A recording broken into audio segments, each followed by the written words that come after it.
అమ్మవారి చూపులు ఎంత దిశల వరకు పడ్డాయో అంతవరకు దరిద్రములన్నీ తొలగిపోయి అందరూ ఆనందమును పొందారు. లక్ష్మీదేవి జన్మించింది ఆనాడు పాలసముద్రం దగ్గర ఉత్సవం జరిగినట్టు జరుగుతోంది. నేను ఇక్కడ నమ్మి ఒక మాట చెప్తున్నాను, ఇవాళ ఈ ఘట్టాన్ని ఎవరు విన్నారో వాళ్ళకి కొన్ని కోట్ల జన్మలు తరమవలసిన దరిద్రం నశించిపోయింది. ఇది పరమ యథార్థం. అందుకని ఆ తల్లి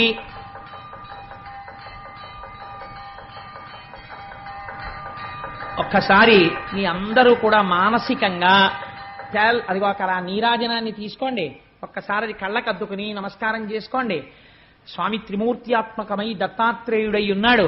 చక్కటి జేగంటలు మోగే ఈ దేవాలయంలోను అటువంటి పరమ పవిత్రమైనటువంటి లక్ష్మీదేవి యొక్క ఆవిర్భావము జరిగింది. ఇంకా దేవేంద్రుడికి